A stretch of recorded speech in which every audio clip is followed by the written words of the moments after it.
এই স্কুলটা বলে প্রতিষ্ঠা করেছিলেন আশুতোষ বাবু। এই গ্রামে যার বাড়ি মুক্তিপুর হাই স্কুল, যিনি এখানে প্রধান শিক্ষক, তিনি বললেন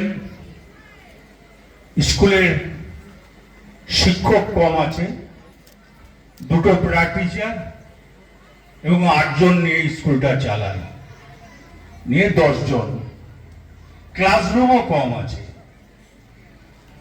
সুন্দর এক পরিবেশ। এখানকার উচ্চ মাধ্যমিক মাধ্যমিকের ছেলে মেয়েদের ভালো রেজাল্ট। বিডিও সাহেব বলছিলেন, এখানকার এমএলএ বিকাশ রায়চৌধুরী বলছেন, সুকুমার কানে কানে অনেকগুলোই কথা বললেন, এইটা দরকার ওইটা দরকার, শুনতে ভালো লাগলো। প্লাস রানা আছে এখানকার, এবং তাঁতিপাড়া পঞ্চায়েতের যারা মেম্বার প্রধান যারা আছেন তাদের সবাইকে আমি ধন্যবাদ জানাই। এখানে যারা জাজনগরের জেলা পরিষদের মেম্বার আছেন তাকেও আমি ধন্যবাদ জানাই। পঞ্চায়েত সমিতি যারা মেম্বার আছেন তাকেও আমি ধন্যবাদ জানাই।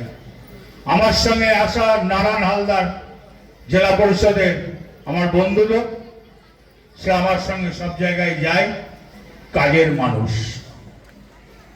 এখানে যারা আছেন, যারা আমার বয়স্ক, আমার প্রণাম নেবেন, যারা আমার ছোট, আমার অন্তরের ভালোবাসা নেবেন।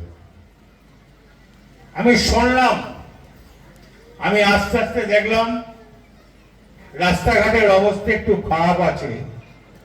আমার ডিপার্টমেন্ট থেকে আমি কথা দিচ্ছি, ওই মোড় থেকে আরম্ভ করে একটু মুক্তিপুর পর্যন্ত রাস্তাটাকে আমি ঠিক করার আপ্রাণ চেষ্টা করছি।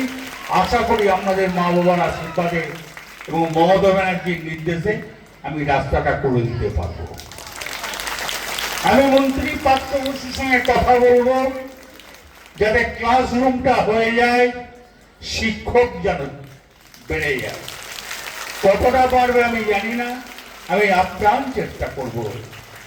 কেন এই গ্রামে, এতদূর গ্রামে একটা হাই স্কুল, তার পরিবেশ সুন্দর, একটা মাঠ আছে, তার খেলাধুলো হয়, এখানকার মানুষ ছেলেমেয়েরা আরো বড় হোক, এটাই কিন্তু আমি ঈশ্বরের কাছে, আল্লাহর কাছে আশীর্বাদ করব, যেন স্কুলটা আরো বড় হয়। তাই এই গ্রামের মানুষ এবং পঞ্চায়েতকে বলছি, এইসব স্কুলে নজর দেবেন। আছেন আপনাদের এমএলএ, তিনি তো নজর দেন। আছেন এখানকার গ্রামের মানুষরা, তারাও নজর দেয়। তাই আমরা সবাই মিলে যদি একসঙ্গে লাগি, তাহলে কোনো কাজটাই কিন্তু খুব বড় কাজ নয়, ছোট্ট একটা কাজ মনে করি আমি। তা আমি জানি না, আমি কথা দিলাম আমি রাস্তা করে দেবো, ক্লাসরুমও করার 100% থেকে 99% করে দেওয়ার চেষ্টা করব। থাকতো আগে যখন আমি কোনদিন মুক্তিপুর আসতাম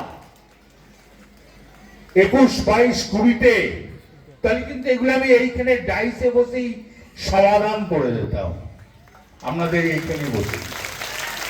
তা যাক, আশা করি আপনাদের জন্য হবে। ভালো থাকুন, পড়াশুনো ভালো হোক, এই গ্রামের উন্নতি হোক। আমার সুকুমার সাধু আছে, সবটাই দেখে নেবে। মমতা ব্যানার্জি জিন্দাবাদ, অভিষেক ব্যানার্জি জিন্দাবাদ। আপনাদের কাছে আবার আসবো, কথা দিচ্ছি, সুন্দর পরিবেশ, ভালো থাকুন।